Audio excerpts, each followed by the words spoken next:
اعوذ باللہ من الشیطان الرجیم بسم اللہ الرحمن الرحیم۔ سامعین اکرام و ناظرین اکرام، آج ہم قرآن مقدس کی تلاوت، ترجمہ اور اس کی تشریح سے فائدیاب ہوں گے۔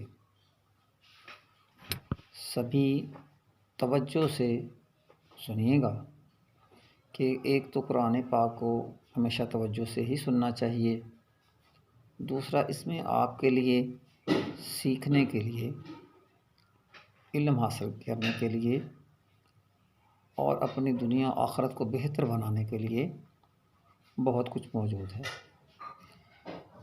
میں شروع کرتا ہوں تلاوت، پھر ترجمہ انشاءاللہ اور پھر تشریح۔ اعوذ باللہ من الشیطان الرجیم،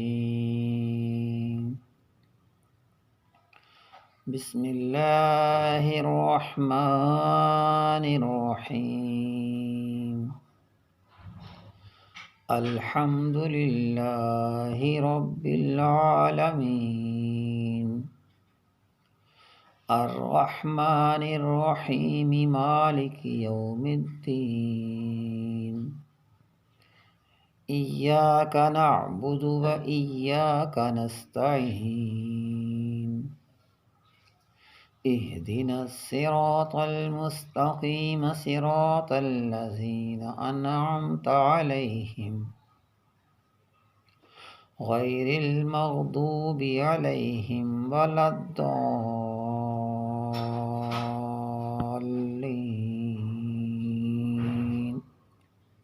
آمین۔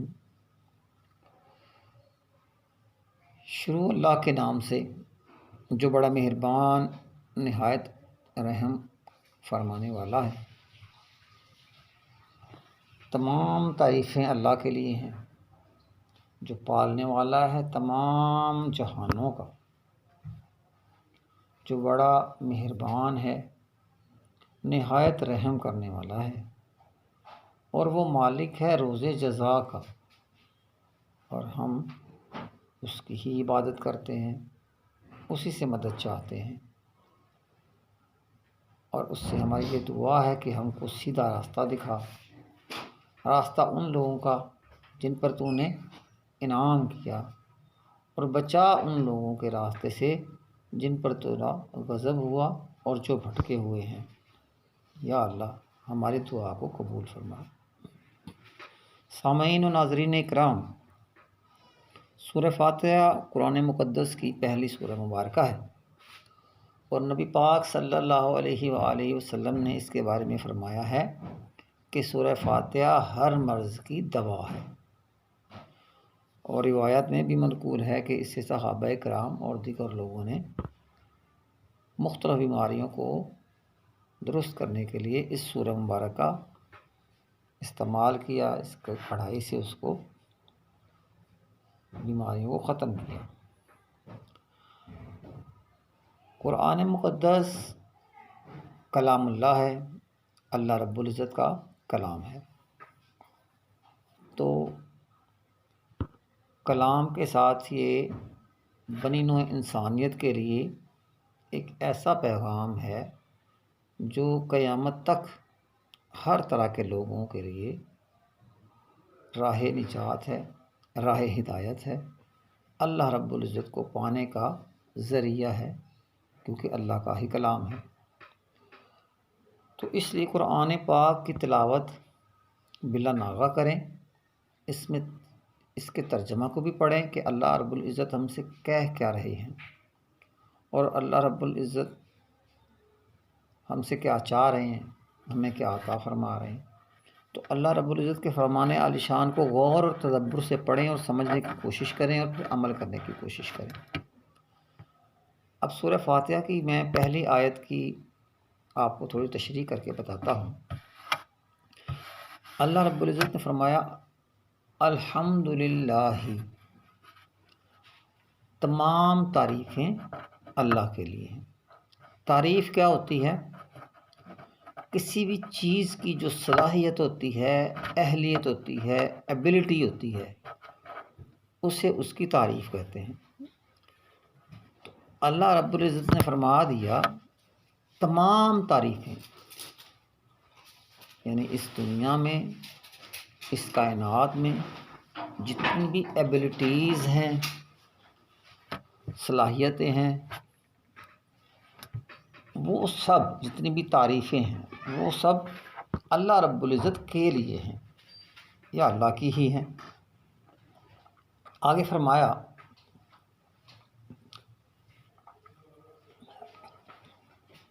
رب العالمین، کہ جو رب ہے، پالنے والا ہے تمام جہانوں کا۔ رب کا معنی ہے پالنے والا، عالمین تمام جہانوں کا۔ اب آج سے آپ اندازہ کر لیں کہ سینکڑوں سال پہلے جب نبی پاک صلی اللہ علیہ وسلم نے تبلیغ دین فرمائی تو اس وقت کوئی ایسی مشینیں یا سائنس اس لیول پر نہیں تھی جو بتاتی کہ دنیا کے علاوہ اور بھی جہان موجود ہیں، لیکن نبی پاک صلی اللہ علیہ وسلم کو اللہ رب العزت نے اس وقت ہی بتا دیا کہ جہان اور بھی ہیں، صرف دنیا ہی جہان نہیں ہے، جہان اور بھی ہیں، یعنی صیغہ جمع استعمال کیا گیا کہ رب العالمین تمام جہانوں کا پالنے والا۔ تو یہ ایک بہت بڑی بات ہے کہ جو چیزیں لوگوں کو سینکڑوں سال بعد پتہ چلیں، اللہ رب العزت نے نبی پاک صلی اللہ علیہ وسلم کی زبان مبارک سے وہ سینکڑوں سال پہلے ہی فرما دیں۔ تو الحمدللہ ہی تمام تعریفیں، تمام صلاحیتیں، تمام ایبلٹیز جو کل کائنات میں ہیں، صرف دنیا کی بات نہیں ہو رہی، وہ اللہ کے لیے ہیں۔ اللہ رب العزت تمام جہانوں کا پالنے والا بھی ہے، بنانے والا بھی ہے۔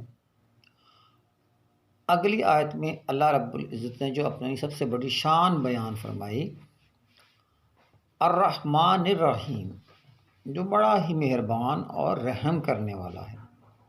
اب گویا کہ قرآن کی پہلی سورت کی دوسری آیت اس بات کا مظہر ہے کہ اللہ رب العالمین انتہائی مہربان اور رحم فرماتا ہے۔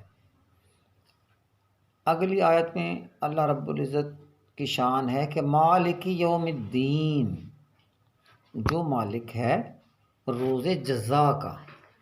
روز جزا کب ہے؟ یا تو وہ قیامت ہے، اور ویسے اس کا ایک مختصر جلوہ قبر سے بھی شروع ہو جاتا ہے، کیونکہ قبر انسان کی جزا کی شروعات ہے۔ اگر انسان کی زندگی یا اس کے اعمال اچھے تو انسان کی قبر جنت بن سکتی ہے جزا کے طور پہ، اور اگر انسان کی زندگی یا اس کے اعمال برے تو انسان کی قبر جو ہے وہ جہنم بن سکتی ہے بطور جزا۔ تو اللہ رب العزت مالک یوم الدین ہیں، یعنی دونوں جگہوں پہ، قیامت میں بھی اور قبر میں بھی، فیصلہ اللہ رب العزت ہی کا ہے۔ آگے اللہ رب العزت نے اس سورہ میں جو ارشادات فرمائے ہیں اس میں گویا کہ ہمیں بتایا ہے کہ ہم نے اس بات پر عمل پیرا رہنا ہے۔ کس بات پر؟ ایاک نعبد و ایاک نستعین، کہ یا اللہ ہم تیری عبادت کرتے ہیں اور تجھ سے مدد چاہتے ہیں۔ اب یہ اللہ نے گویا کہ ہماری زبان سے کہلوایا ہے کہ ہمیں اس پر عمل کرنا چاہیے، یعنی چوتھا حکم اس آیت میں ہے کہ اللہ رب العزت کی ہی عبادت کرنی چاہیے اور اس سے خاص مدد مانگنی چاہیے۔ باقی تو دیگر چیزیں ساتھ ساتھ سپورٹنگ ہوتی ہیں، لیکن ایک تو ہر چیز اللہ ہی کی تخلیق کردہ ہے، لیکن ہمیں ایک تو حلال اور جائز چیزوں کی طرف رجوع کرنا چاہیے، دوسرا، ہر حال میں ہر طرف رجوع کرنے سے پہلے اللہ سے رجوع ضرور کرنا چاہیے۔ مثال کے طور پہ کسی بندے کو بھوک لگی ہے، اسے روٹی دستیاب نہیں ہے، تو وہ پہلے اللہ سے دعا کرے، پھر آگے کہیں دیکھے کہ روٹی کا ذریعہ وسیلہ کہاں سے پیدا ہو سکتا ہے۔ اسی طرح ہر معاملے میں ہے کہ کسی بھی ضرورت و حاجت کے وقت پہلے اللہ سے رجوع کریں، پھر کسی اور سے، پھر وسیلے کی طرف رجوع کریں، پہلے اللہ کی طرف رجوع کریں۔ تو ایاک نعبد و ایاک نستعین۔ آگے فرمایا گیا اہدنا الصراط المستقیم، ہمیں سیدھا راستہ دکھا دے۔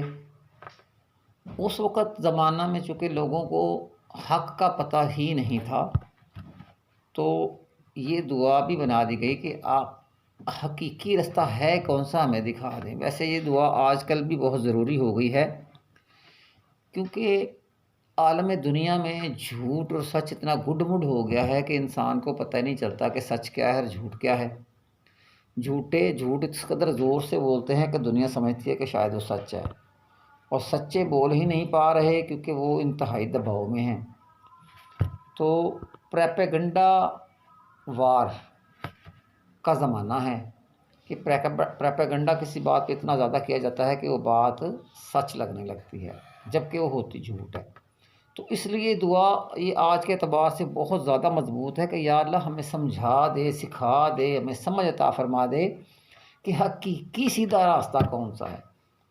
جب تک ہمیں یہ پتہ نہیں چلے گا کہ حقیقی سیدھا راستہ کون سا ہے، ہم نے کیا عمل کرنا ہے اور کیا نہیں کرنا ہے، تب تک ہم نجات کو نہیں پا سکتے۔ مثلا اب علم کی ہی بات کریں تو علم حاصل کون سا کرنا ہے، کہاں سے کرنا ہے، کتنا کرنا ہے، یہ ساری باتیں بھی اسی دعا میں آ جاتی ہیں۔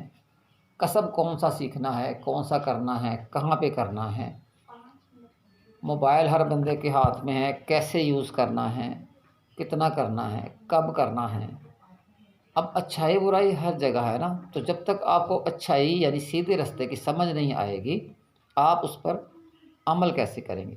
تو یہ دعا آج کے دور میں اتنی زیادہ ضروری ہے کہ بیان سے باہر ہے۔ اہدنا الصراط المستقیم، یا اللہ ہم کو سیدھا راستہ دکھا دے اور اس پر چلا بھی دے۔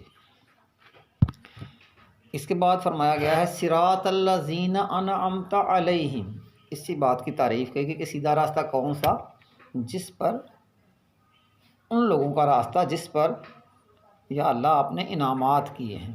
لازم بات ہے وہ وہی لوگ ہیں جن کی قبریں جنت کے باغوں میں سے باغ ہیں، اور جو انشاءاللہ قیامت کے دن بھی سرخرو ہوں گے، اور وہ اللہ کے نیک و برگزیدہ بندے ہیں، نبی پاک صلی اللہ علیہ وسلم پر ایمان رکھنے والے، آپ سے عشق کرنے والے صحابہ کرام ہیں، اولیاء کرام ہیں، مجاہدین ہیں اور مسلمان ہیں، کیونکہ ایک روایت میں آتا ہے کہ ہر 40 مسلمانوں میں سے ایک اللہ کا ولی ہوتا ہے۔